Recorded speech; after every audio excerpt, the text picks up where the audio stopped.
Hello, good evening and welcome to News 360 live from our studio here at Desanwe Kanda in Accra. I am Martin Asiedu-Dartey. And I'm Ayisha Yakubu. Coming up in the bulletin this evening. News 360 headlines is brought to you by Flamingo Paint, Pepsodent Charcoal and Pepsodent Herbal, EcoBank. Tributes pouring for former First Lady Nana Akufo-Addo Rawlings, who died Thursday morning here in Accra.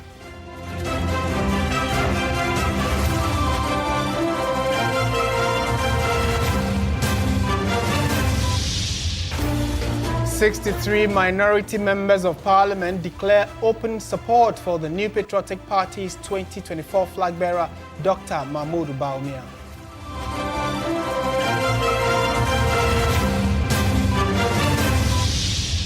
Also tonight, lawyers for ex-National Signals Bureau Director, led by Samuel Atachia, staged dramatic walkouts in Accra High Court after adjournment plea rejected.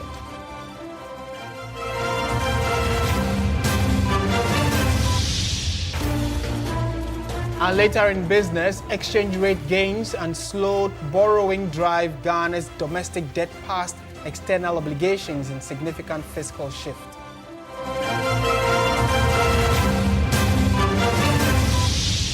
In international news, Nigerian separatist leader Nnamdi Kanu sacks lawyers representing him at his trial and announced he will be representing himself from now on.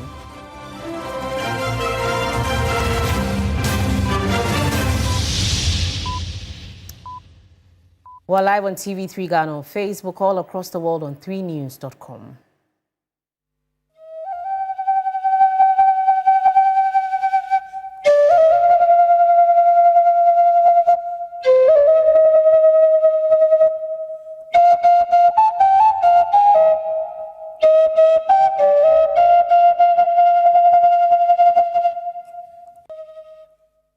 And that's a signal about the big story in Ghana today, having to do with the passing of former First Lady Nana Akufo-Addo Ayisha Rawlings. Now, Ghana is mourning the death of the longest-serving First Lady Nana Akufo-Addo Ayisha Rawlings, who died at the age of 76.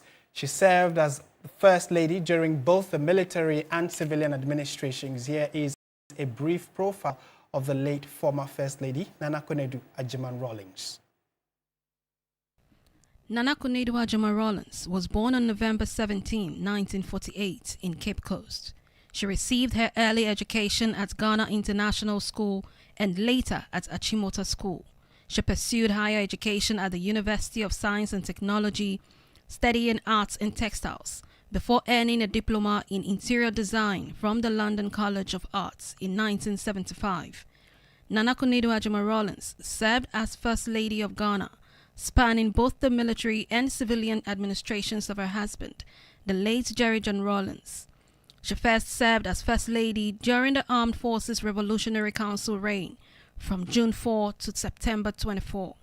Then again during the Provisional National Defense Council, a military government that ruled Ghana from December 31, 1981 to January 6, 1993.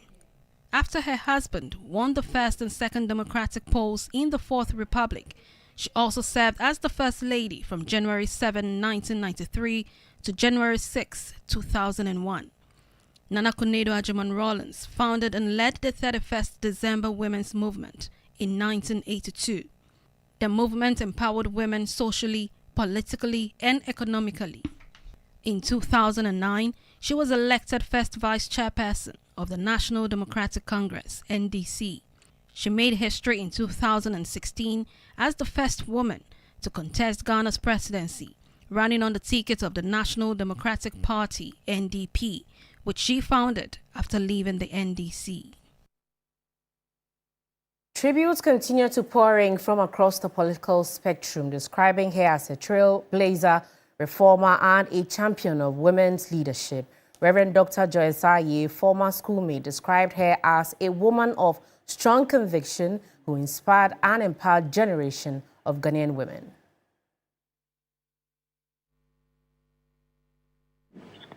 I'm really saddened. Yeah. A woman of backbone, a woman of courage, someone who has, was very passionate about empowering women, making sure that women had not only a voice, but women also were able to play their rightful role at levels of society, at all levels, starting from the farm level to the woman selling on the street, right up to people in politics, women in politics. And I like the legacy she has left. It's a good thing that we remember her, among other things, as somebody who really stood for the empowerment of women. And when she had the opportunity, she had opportunity and she used the opportunity well. Now, a founding member of the New Patriotic Party, Dr. Nyaho Tamaklo, has shared fond memories of the late Nana Konadu Agyeman Rawlings dating back to the 1974 era. According to him, the feminine role Nana Konadu played helped to define women empowerment in Ghana.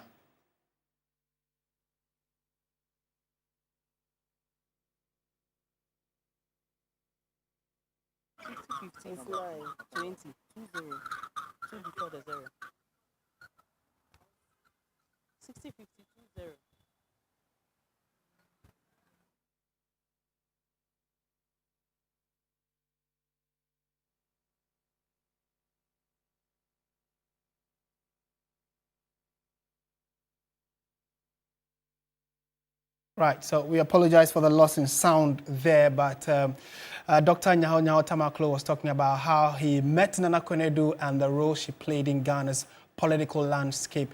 She passed away today. Many people are trooping to her residence. My colleague Noura Mohammed is also there and has joined us for a quick conversation regarding what exactly is happening at the residence of the Rawlingses. Noura, good evening. Thank you for joining us. What exactly can you report from the home of Madam Rawlings? So we're currently here at the Rawlings residence along the Independence Avenue, right here at North Ridge. And at the moment, the environment is quite somber and solemn, and very few people can be seen plying these streets. And now, visitations at the moment are have currently ceased.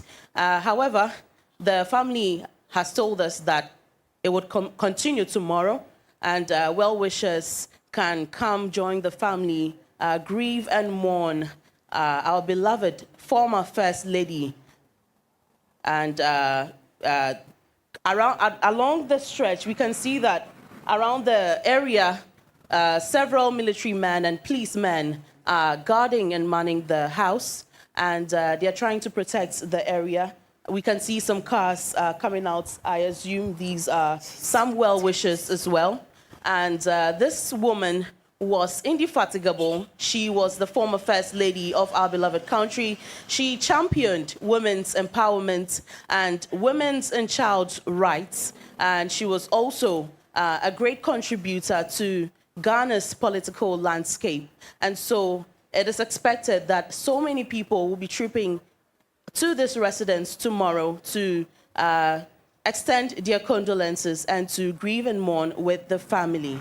And so we will definitely be covering the visitations tomorrow live right here at the Rawlings residence. And do well to connect with us. We'll bring you the latest when it comes to this funeral and the demise of our former. Certainly, thank you.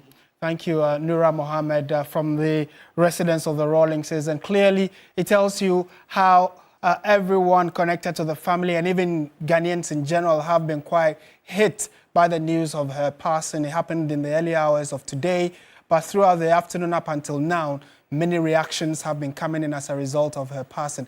Let's speak now to Professor Bafo Agyeman-Duah, who is a founding member of CDD Ghana and former UN governance advisor. Prof, good evening and thank you for your time. Thanks for having me this evening. Having followed your work as someone who's been following Ghana's governance structure, etc., and the political landscape in general, I'm sure you must have met Madam Rawlings or Nana Konadu Agyemang Rawlings in her role in the various capacities that she held. What are your immediate thoughts on her passing? Where were you when you heard about her death today? Well, thanks. Let me say up front that I did not have any personal relationship, but we met at a few occasions, and whenever we met, we chatted. You know, she's a very friendly woman. And of course, the politics of the country I've followed for years, so also I know the role that she's played. And I have to say that actually, I was shocked this morning. I happened to be on a platform that disseminates such information within minutes. So I heard it very early this morning. And I was shocked because, you see, a few weeks ago, she was in Kumasi with her children, two of them, to be part of the Asantehini's mourning for the Asantehina. You may recall that. Then just yesterday also, I believe, she was at a function at the Christ King Church, where I think mourners had met to honor the sister of, or the mother of, let me say, former Fidelity Bank boss. So I saw that also. So when we got up this morning and this news flashed, I was, no. Then, of course, I also remembered that Nana Konadu has a perennial problem with asthma. So I'm just speculating that, you know, asthma can attack you anytime, and if you are not ready with your inhaler, it can simply knock you off. So it's very, very unfortunate. It's been a very sad day for me. Now, in terms of how I know her, well, as I said, not personal, but at a distance, I follow her because she's one of the most colorful political figures in our country. She's the only first lady who perhaps will be in office for 20 years, as she did with her husband. I don't think there'll be any other such opportunity. So she was a woman of substance in our politics and everything. I just liked her political engagements, publicly engaging, and even forming her own party when she discovered that, or she decided that the party that she was part or a member of the founding group, that's the NDC, was veering away from the principles that she herself and perhaps the husband had chartered for the NDC. She had the courage to really found her own political party, the NDP. Right. Also, it's important to stress that Nana Konadu really, for me, was famous for her advocacy of women empowerment in this country. Establishing the 31st December Women's Movement in 1982, he used that as a platform, as an instrument to really advance the well-being of the Ghanaian women and the girls. As you may recall, she, through the 31st December movement, number of training programs organized for women, at times equipping them with certain instruments or tools that they will need to start their own businesses. And above all, I think one of the most memorable things she did for women was when she led the campaign to change the laws in Ghana to make sure that when the husband dies intestate, that is without a will, the woman will not be treated as has been the tradition, where a husband dies, a family comes around and kick out the woman and all. And that for me is a monumental accomplishment of Nana Konadu.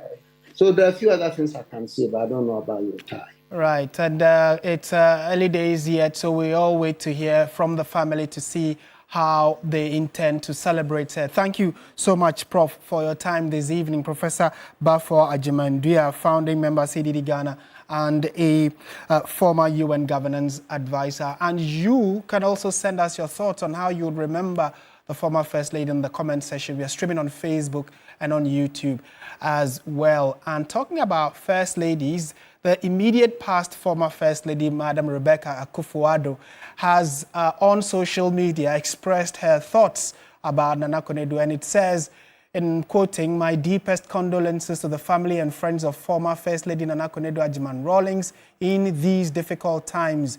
May her soul rest in peace." So that's from Rebecca Akufo-Addo, who herself is a former First Lady. And if you've been following our coverage since the news broke, you'd see that there are images of both former First Ladies sharing moments together. So you can tell that it is coming from a very personal position. Definitely, from the former First Martin. Lady as well. Also, traders at the 31st December Women's Market have eulogized the late former First Lady as an advocate for women. They told my colleague Grace Hamoajiman that but for the establishment of the market, many women would have struggled to find a safe and dignified space to earn a living. The 31st December Women's Market, established by the former First Lady, Nanakunedu Ajiman Rawlings, among other things, provided women traders with litigation-free market spaces and capital to financially empower women. The traders here were clad in black and red to mourn the founder of the market. They tell me the establishment of the market has contributed to financially empower most of them. We had the news that our mother, Kunedu, just kicked the bucket, and we couldn't believe it. It was unbelievable.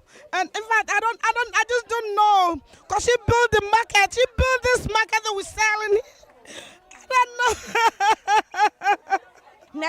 Yeah, because mama no mo be the market edisi wo and na ye so ye nyemu atena enti ya say mama no efi no wo fo gwadwa wo kale na 31st ne wo yo mi 31st wo yo mi industry na fe 31st ne still a machine ka clinic na fe wo ya jo lololo o strong woman o strong one o kuma me ema nti o strong woman the man rest in peace na me furniture baby pa o yisu dem bra no ne kun ye adwuma no oboa ne kun na no aso di nim de ne na adwene aye adwuma e man na nchirima nya so mfaso. President of the Greater Accra Markets, Mercy Jan, eulogized her as a champion for women's independence. We became very bold. You are ever ready because we like a cockle ibanye chebo at any time ni owie no se hu efia ni jobanye ya na ibanye iba wabo koni o ashejeme aka at China this year. China 30 years ago Nana Kunedu 31st committee China Beijing conference ni ya represent Ghana Jalaye. The market has a school and clinic to cater to the health and educational needs of the market women and their children. For most of these women, Nana Kunedu Ajiman Rawlings' advocacy for women's empowerment, both in the informal and formal sector, has had a great impact on their lives, and for that, they'll forever remember her. Grace Hamoajiman, TV3 News, 31st December Women's Market, Accra.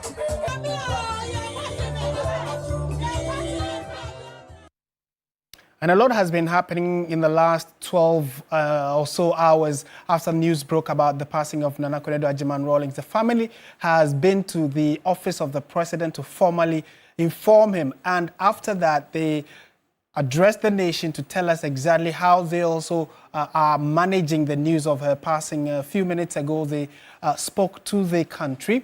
And these are images of after they had informed President John Dramani Mahama and government of the passing of Nana Kunedu Ajiman Rawlings, and this happened in the early hours of the day. After that, there was a mini press conference.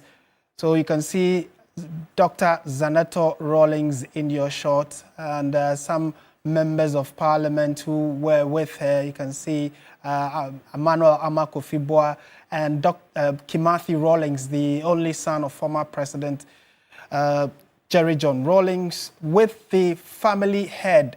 So in a minute, I'll bring to you what exactly the family said at that presser. That's what's on your screen now. It says, earlier this morning, Her Excellency Nana Kunedu Ajiman Rawlings felt unwell and was subsequently admitted to the Ridge Hospital. Unfortunately, she passed away. His Excellency the President was duly informed, as was His Majesty Otumfuo Seitu II. The President has directed that an official statement be issued confirming the passing of Her Excellency Nana Kunedu Ajiman Rawlings. At this stage, the family is in deep mourning, and we kindly crave your indulgence to grant us some privacy. All further notices will be communicated by the government. And this is from the head of the family, Oheniba Akwesi Abeye, envoy from Mensha Palace and family head of the Rawlingses. So that tells you why when Nura was reporting, you could tell that at the residence, there was barely an activity because the family is asking for some privacy as they also come to terms with the reality of the passing of Nana Konadu Agyeman Rawlings.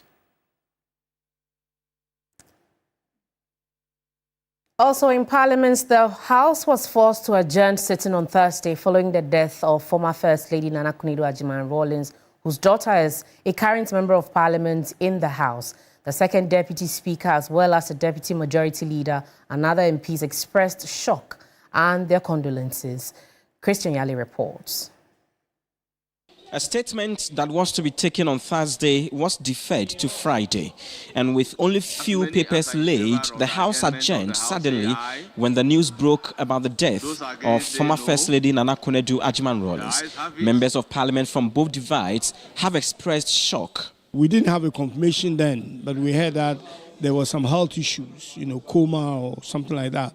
So we were just there, and then the information came that this is what has happened. So we are actually in shock and trying to absorb the news. We didn't know that our mom was actually not well. In fact, I think we've seen her recently in various functions, and she looked fit, as she's always been. What informed us closing from the chamber is to be able to have the opportunity to absorb the story in full and know what we have to do and do some mobilization and see what will be the appropriate time for us to pay a visit. Very shocking, very tragic, but it's part of life. Nobody expected. So we can only pray that the soul will get a restful place in the bosom of the Lord. And we also pray for strength for the children. It's something that should always tell us that this world, we are all passing. We are all passing. When you are not expecting, that's the time you'll be called by your maker. So we all have to prepare, because other than that, there's nothing that one can say. There are some, like the Member of Parliament for Guan, Fred Agbenyon, who believe that she deserves a state burial. She has played her role.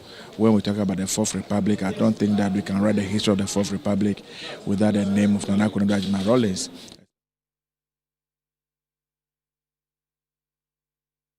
All right, let's step away from the demise of the former First Lady and go to court now. Drama unfolded at the Accra High Court after aggrieved lawyers for the former National Signals Bureau Director, led by Samuel Atachia, staged a walkout in court today because the trial judge refused to grant their plea of an adjournment. Lord Eduasare has more. On Thursday, October 23, Lead counsel Samuel Atachia notified the court of filing an application at the Supreme Court to prohibit Justice Eugene Yedu-Nyantey from further hearing the case, citing alleged bias. He prayed for an adjournment of the case pending the determination of the matter at the Apex Court, but prosecution led by Principal State Attorney Asiedu-Dartey Ayisha urged the court to dismiss the application. She noted that the mere filing of an application at the Supreme Court should not warrant a stay of proceedings and an automatic adjournment. The presiding judge, after hearing both counsel, agreed with the prosecution and refused the prayer for adjournment. He then ordered the prosecution's second witness to mount the witness box and continue with her submissions. But even before that could take place, lead counsel Samuel Atachia sought leave from the court and departed with his entourage of lawyers. He expressed disappointment at the development in court. The case is just, let's took it to the Supreme Court. The judge is saying no, he won't grant the adjournment, and that he is ready to continue the case. As to why the judge is in an ambulance that he continue the case, I cannot wait for the Supreme Court for 1 week. The list matters to me exactly, and I'm caught between the hard place. How? The ambivalence that you want to disqualify a judge from hearing the case, and you sitting to continue the case. I cannot answer in this record, so I need to leave the chamber. In the absence of the defense lawyers, the presiding judge ordered Kwabena Edu-Boahen to call his lawyers back to the court or represent himself, after which the court went on a brief recess. After failing to contact his lawyer, the former National Signals Bureau director pleaded with the court for an adjournment. The trial judge then adjourned the case to October 30 for continuation. Lodi Rasai, TV3 News, Accra. Let's go to Parliament now. 63 out of the 87 members of the minority side have declared open support for New Patriotic Party's 2024 flag bearer hopeful Dr. Mahmoud Bawumia. According to them, Dr. Bawumia deserves a second chance and has proven to be the potent leader of that the party deserves. Today, over 60 members of Parliament, in fact it's 63 precisely, out of the 87 minority members in Parliament, stand together in unity and conviction to make this clarion call. We declare our total and unwavering support for Dr. Mahmoud Bawumia as the next flag bearer of our great party. We make this declaration not out of sentiment, but from deep conviction. We have seen his work, his discipline, his resilience, and his readiness to serve. We believe that Dr. Mahmoud Bawumia embodies the next chapter of the MPP's vision. In the spirit of breast cancer awareness, real estate developer Cape May Properties has extended a helping hand to the Korle Bu Teaching Hospital's breast cancer units. The donation aims to promote early diagnosis and improve the quality of care for patients battling breast cancer. Cape May Properties presented a donation including a check of 225,000 Ghana cedis, packs of bottled water, and soft drinks to support the hospital's breast cancer unit. The gesture, as part of the company's corporate social responsibility, reflects its commitment to improving healthcare and raising awareness on the importance of early breast cancer detection. Acting Director, Urology and Nephrology Center, Korle Bu Teaching Hospital, Professor J.E. Mensah, extended his appreciation to Cape May Properties and called for more sponsorship. General Manager of Cape May Properties, Pierre Andrew Kregler, delivering a speech on behalf of the CEO, said the donation aligns with the company's belief that every woman deserves a chance at life. At Cape May, we're known for building luxury homes. More importantly, we believe in building communities. Breast cancer disease that afflicts millions of women around the world, and right here in Ghana, the challenge is even greater. And too many women suffer in silence. Too many are diagnosed too late, and too many are unable to afford treatment. We've chosen to support the fight against breast cancer, not just for today, not just for this month, but in the long term. General Surgeon Breast Cancer Unit Korle Bu Dr. Josephine Esafa expressed gratitude. One of the main reasons why they delay is because of financial handicap. So on a day like this, when we receive donations from Cape May and other philanthropists, it goes a really long way to help support the treatment. Breast cancer care is on the National Health Insurance, but there are some aspects of it which is not covered by insurance. So for our patients who are needy, this money is going to pay for their treatment. The partnership between Cape May Properties and the Korle Bu Breast Cancer Unit reinforces the national call for regular screening and awareness, especially among women. As the world marks Breast Cancer Awareness Month, Cape May's message is clear: early detection gives hope, and collective action can make that hope last. The University of Gold Coast has expanded its postgraduate offerings with the launch of 6 new MBA programs. The new programs offer students 5 professional qualifications in one package from the first African institution accredited to run a chartered management course. The introduced courses include finance, business intelligence and analytics, human resource management, operations and supply chain management, marketing and communication, and entrepreneurship and innovation. Founder and Chancellor of the University of Gold Coast, Bishop Titi Ofe, says students will earn chartered management status after completing a 12-month program. What is interesting about this MBA is that it is professionally aligned. So what it means is that when you finish our 12-month MBA, you are also getting a chartered management status from the Chartered Management Institute in the UK. So you leave as a chartered manager. We have milestones awards. So the first trimester of the program, you get a postgraduate certificate in management.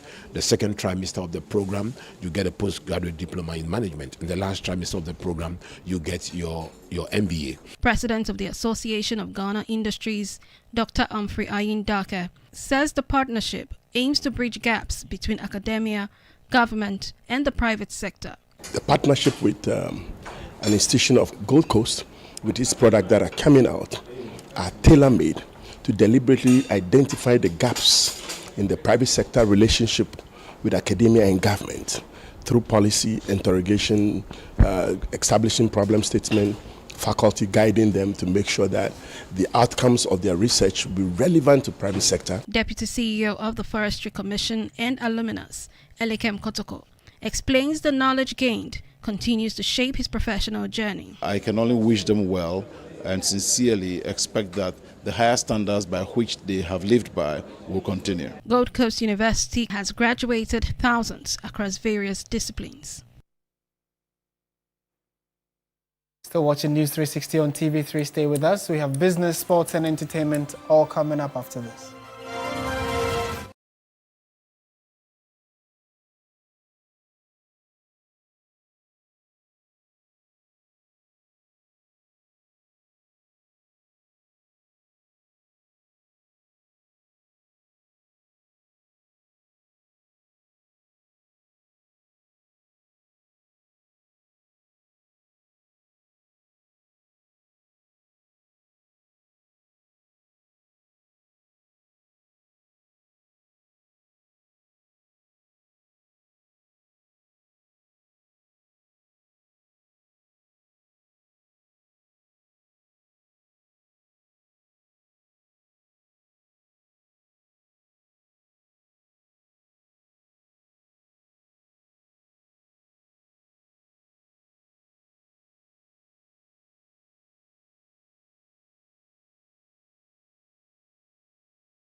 Good evening. This is Business on News 360.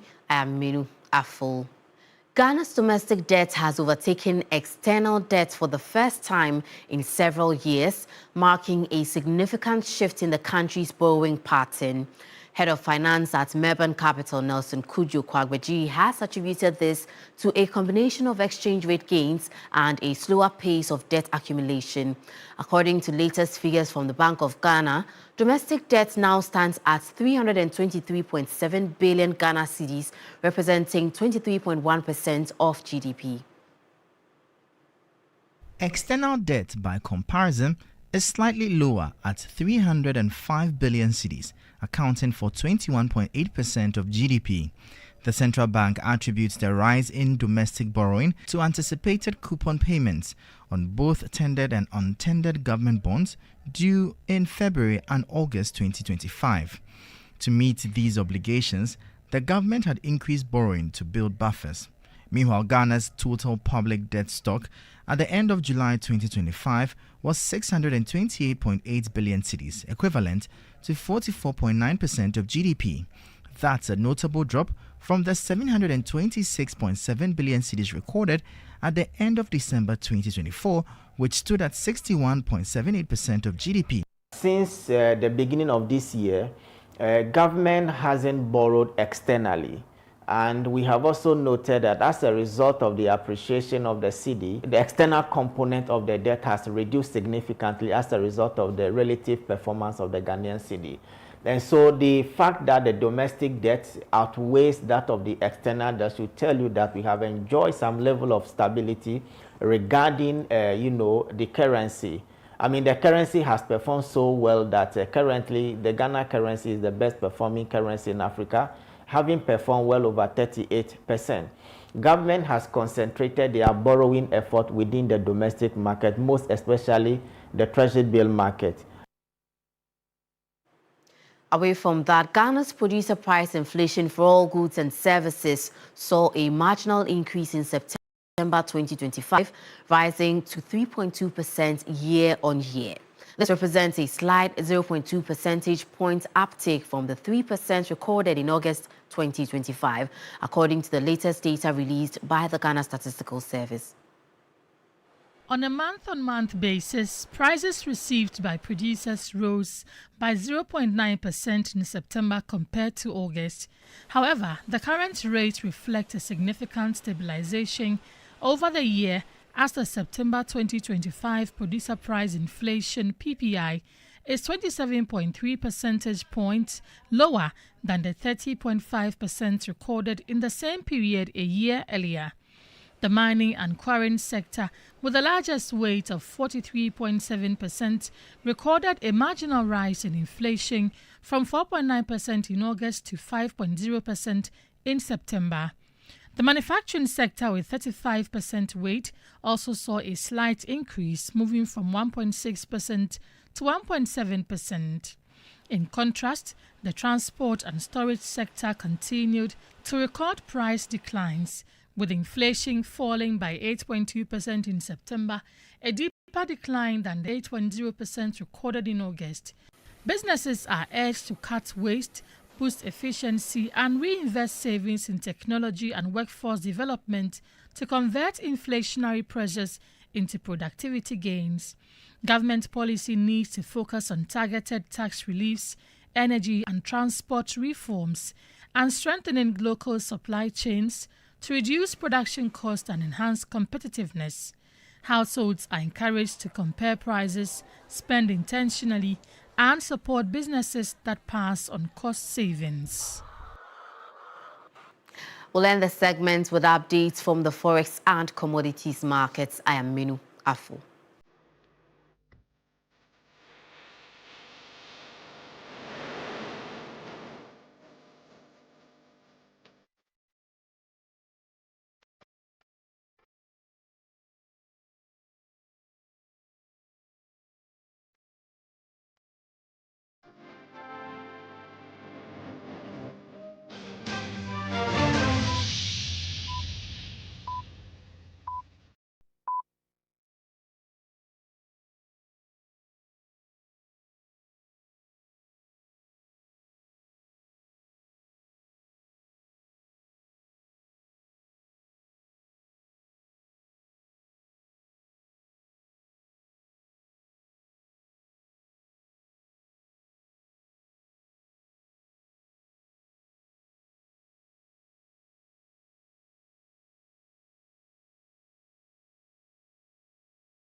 As qualification for the global tournament, various reports have surfaced suggesting that several foreign-born players of Ghanaian descent are seeking to switch allegiance to play for the national team. However, in an exclusive interview with 3 Sports, Okreku made it clear that Ghana's doors will only be open to players who demonstrate genuine love, respect and commitment to the country.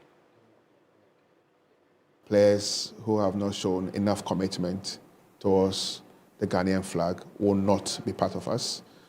There must be good reasons why a player will be part of the traveling party. I want players who show high level of dedication, who show passion, who show respect for Ghana. If you have turned down Ghana before, if you have not shown respect to Ghana, your country, before, count yourself out. It's not going to happen. I don't want mercenaries to come to Ghana. I don't want people just to jump on the ship because we've qualified for the Mondial.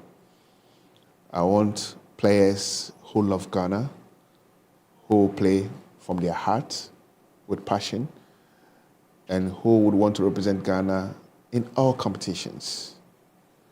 So yes, I've been very, very categorical that if you have refused us in the past, if you've not shown respect to us in the past, I will not open the door because we have qualified for the Mondial. I don't care about what the coach wants to do. He has his preference. Well, from men's football, let's head to women's football, where Ghana's Black Queens took a significant step towards securing back-to-back qualification for the Women's Africa Cup of Nations after producing a commanding 3-0 victory over Egypt in Ismaila on Thursday evening. It was a goal-filled performance from the Queens in their first leg clash of the 2026 WAFCON qualifiers, with Doris Bredua, Ms. Amponsa and Grace Asantua all finding the back of the net to hand Ghana a comfortable advantage heading into the return leg. The Black Queens will host Egypt in the second leg on Tuesday, October 28 at the Accra Sports Stadium, where they will look to book their place at the 2026 Women's Africa Cup of Nations in Morocco.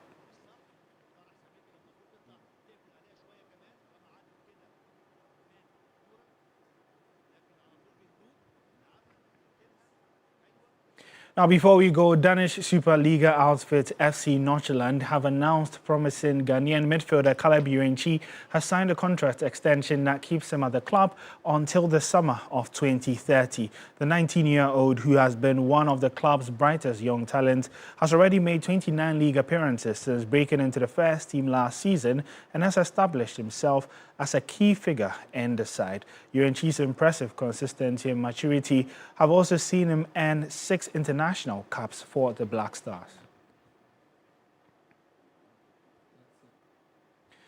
Or you can get some more updates on our social media handles at 3 Sports. My name is Oreku Ampofo. Up next after the break is entertainment with Noela Donko.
Thank you for staying with us on News 360. It is now time for some international news. Nigerian separatist leader Nnamdi Kanu has sacked the lawyers representing him at his trial and announced he will be representing himself from now on. The 58-year-old opened his defense on Thursday, where he argued that the court lacked the jurisdiction to try him, an argument rejected by the judge. Kanu, who heads the outlawed indigenous people of Biafra, denied charges of terrorism and incitement to violence. Indigenous people of Biafra is seeking independence for what the group calls the Biafran Nation in southeastern Nigeria. Indigenous people of Biafra was banned as a terrorist organization in 2017. Its armed wing, the Eastern Security Network, has been accused of killings and other acts of violence in recent years. Internet access in Cameroon has been significantly disrupted as protest continues over alleged irregularities in this month's presidential election. Cameroon's Constitutional Council on Wednesday threw out all petitions contesting the October 12 presidential election, clearing the way for full results to be announced. Paul Biya, the world's oldest ruler at 92, is widely expected to maintain his 43-year grip on power despite an energized opposition pushing for change. Protests fled in several cities after partial election results reported by local media showed Biya was on course to be declared the winner.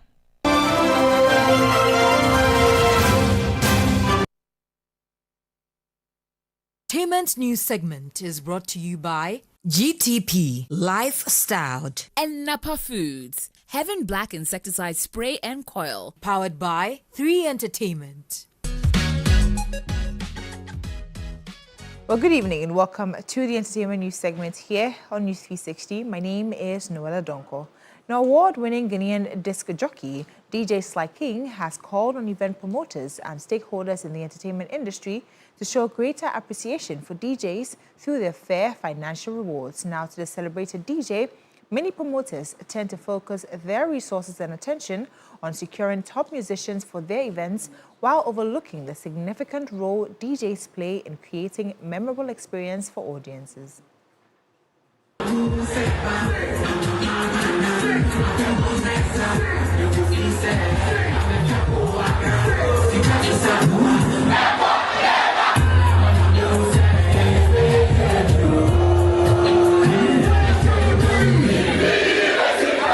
For most event promoters, booking top artists is seen as a major draw and often considered the key to an event's success. Yet, the crucial role of DJs in making these events truly memorable is often overlooked.